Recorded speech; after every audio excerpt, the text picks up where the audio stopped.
যে ভাই বলে গেছে সেই অনুষ্ঠানে আমি নিজে উপস্থিত ছিলাম। তাকে আমি দুইবার চেষ্টা করছি ধন্যবাদ জানানোর জন্য। আসলে আমি বঙ্গবন্ধুর বক্তব্য শুনেছি কিন্তু আমি দেখিনি। সেদিন আমি যে বক্তব্য দেখেছি আমার কাছে যেটা মনে হয়েছে যে আমার জীবনে এ পর্যন্ত শোনা যতগুলো বক্তব্য হয়েছে তার মধ্যে অবশ্যই সেটা সর্বশ্রেষ্ঠ বক্তব্য। সে একচিত্তভাবে বলে গিয়েছে এবং প্রধানমন্ত্রীর আমরা যেটা স্ক্রিনে এবং দেখেছি প্রধানমন্ত্রী সব কথাবার্তা শ্রবণ করেছেন এবং সে আশ্বাসও দিয়েছে যদি পরবর্তী নির্বাচিত হয় অবশ্যই বিএমএ যে দাবি দেওয়া করেছে সেটা করবে, বাস্তবায়ন করবে। আমি আশা করব বিএমএর মহাসচিব আমার শ্রদ্ধেয় দুলাল স্যারকে উনি যেন অন্তত আমাদের কিছু কাজ মন্ত্রণালয় আছে সেই কাজগুলো যেন আমাদেরকে করার জন্য সাহায্য করে এই আশা আমি আমার শ্রদ্ধেয় স্যারকে আমি রেখে যাচ্ছি। এখানে আরেক ভাই বলে গেছে নিয়োগ বিধি নিয়ে। আসলে কালকেও আমি সিলেট আসার আগে আমরা একটা রঙার কথা এই সময় যে নিয়োগ বিধির প্রণেতা যে কজন সহায়তাকারী ছিল তার মধ্যে একজন কর্মকর্তা যারা ফারুক স্যার আমাদের স্বাস্থ্য দপ্তরে আসে, সেখানে সবাই রেডি আমরা বের হয়ে যাবে, এর মধ্যে উনি আসছে। ওনার সাথে আমি তখন আমার ডিডি অ্যাডমিন সহ একটা বসে কথা বলি, তখন সে অকপটে স্বীকার করে গেছে এখানে কিছু ভুল আছে, আপনারা কারেকশন হবে। এখানে উচ্চমান সহকারী প্রধান সহকারী খান হিসাব রক্ষক আমরা যারা অফিসের মূল প্রশাসনে কাজ করি আমরা সকলকে এই সমিতির সদস্য আমরা মনে করি।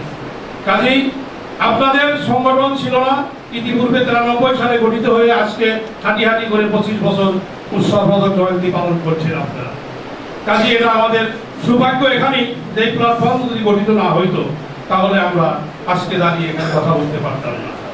আজকে সর্বপ্রথম শ্রদ্ধা জানাই আঞ্চলিক পরিষদের সাবেক প্রেসিডেন্ট চিটাগাং স্বাস্থ্য বিভাগে কর্মরত ছিলেন আহমদ বিলাল সাহেবকে, শ্রদ্ধা জানাই সুনামগঞ্জের সুবোধ বাবুকে এবং শ্রদ্ধা জানাই আমাদের আমির হোসেন সুনামগঞ্জের আমির ভাইকে, সেই সাথে শ্রদ্ধা জানাই নোয়াখালীর হাফিজ ভাই সহ অনেক পুরাতন সংগঠক যারা এখানে ছিলেন তাদেরকে শ্রদ্ধা জানাই। বিলাল ভাই আপনাদেরকে শুভেচ্ছা জানিয়েছেন, উনি বার্ধক্যজনিত কারণে আসতে পারেন নাই, আপনাদেরকে সালাম জানিয়েছেন এবং আপনাদের সাথে আন্তরিকতা পোষণ করেছেন। কাজে আপনারা তার সালাম গ্রহণ করবেন। আমি শুধু এইটুকু বলতে চাই, ইতিপূর্বে শাহরাজ দাবি দেওয়া সম্পর্কে বলেছেন আমাদের শ্রদ্ধেয় অভিভাবক সুনামগঞ্জের অহংকার, সিলেটের অহংকার সারা ব্যক্ত করে আমি আমার বক্তব্য শেষ করছি। জয় বাংলা, জয় বঙ্গবন্ধু, জয় হোক অভিভাবক। ধন্যবাদ আব্দুল সালাম ভুইয়া। এখন বক্তব্য রাখার জন্য অনুরোধ করছি কেন্দ্রীয় ভাইস চেয়ারম্যান জাহাঙ্গীর হোসেন হাওলাদার, জনাব জাহাঙ্গীর হোসেন হাওলাদার। বাংলাদেশ স্বাস্থ্য বিভাগ সহকারী কল্যাণ সমিতি সিলেট আঞ্চলিক পরিষদ থেকে আয়োজিত উৎসব আসরে আজকে সভাপতি উপস্থিত আছেন প্রধান অতিথি হিসাবে বিএমএর মহাসচিব আমাদের প্রিয় ব্যক্তিত্ব দুলাল স্যার, বিশেষ অতিথিবৃন্দ ও অন্যান্য বাংলাদেশ স্বাস্থ্য বিভাগ সহকারী কল্যাণ সমিতি কেন্দ্রীয় পরিষদ এবং সিলেটের আঞ্চলিক পরিষদ কর্তৃক আজকের অতিথিবৃন্দ, আমি আমাদের 1993 সালে 6 আগস্ট বাংলাদেশ স্বাস্থ্য বিভাগ সহকারী কল্যাণ সমিতি প্রতিষ্ঠিত হয়। আজকে আমাদের 25 বছর রজত জয়ন্তী উৎসব অনুষ্ঠান করতে যাচ্ছি। সেটা আজকে আমাদের যিনি প্রধান অতিথি হিসেবে উপস্থিত আছেন তিনি আমাদের সকলের গর্বিত ব্যক্তিত্ব। আজ এই সমিতির 24 বছর পরে আপনাদের সকলের উপস্থিতি দেখে, আয়োজন দেখে আমার কাছে আসলে আমি উজ্জীবিত মনে হচ্ছে।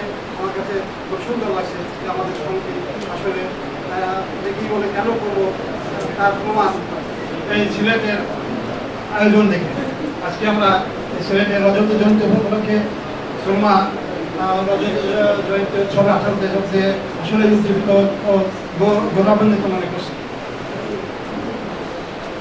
আমাদের এই সমিতি গঠন হয়েছিল 1993 সালের 6 আগস্ট। সেদিন থেকে আমাদের প্রতি বছর ভিত্তিতে আমরা দেশব্যাপী উদযাপন করে আসছি রবীন্দ্র জয়ন্তী। এই রবীন্দ্র জয়ন্তী আজকে প্রায় ষষ্ঠ অনুষ্ঠান। আরও আমাদের এখন ঘুরে বেড়াচ্ছি। প্রধান অতিথি জানেন, আমরা সত্যিকার অর্থে একটি দুঃসময় পার করেছি। আমরা কোনোদিন কখনো এই ধরনের প্রশাসক পাইনি, যার দুটি চোখ অন্যদিকে অবহেলা করে তাকিয়ে থাকে। আমরা সারা দেশ ঘুরে দেখেছি, ওনার নির্লজ্জতার প্রমাণ আমরা পেয়েছি। তবে আশার বাণী হলো, ওনার এই নির্লজ্জতা বেশি দিন টিকে থাকবে না, আমরা ওখান থেকে বেরিয়ে আসবো ইনশাআল্লাহ। আপনারা জানেন, সিজিএ একজন সিজিএ একটা সাংগঠনিক পোস্ট, তার অধীনে 12 জন মহাপরিচালক রয়েছে। 12 জন মহাপরিচালক রয়েছে। সিজিএর কোনো অংশেই আমাদের ডিপার্টমেন্টের জনবল কম নয়। এত বড় জনবল অধ্যুষিত একটা সেক্টরে মাত্র একজন মহাপরিচালক, তিনি কি দেখবেন? তারপরে যদি হয় এক চোখ অন্ধ, তার কাছে আর কি বলবো? তার কাছে কোনোদিন দাবি দাবা নিয়ে যাবো না ইনশাআল্লাহ। এই দাবি আমরা যেভাবে পারি আমরা অন্যভাবে আদায় করে আনবো, কারণ আমাদের দাবি অন্য জায়গায় রয়েছে। আপনারা জানেন আমাদের দাবি সংস্থাপনে রয়েছে। আমরা সেখানে আমরা এই প্রধান অতিথিকে অনুরোধ করব, আমাদের এই অবস্থানটা যেন একটু সরাসরি জানেন। স্যার তো আপনাকে শিক্ষার জন্য এসেছে, শিখিয়ে গেছে।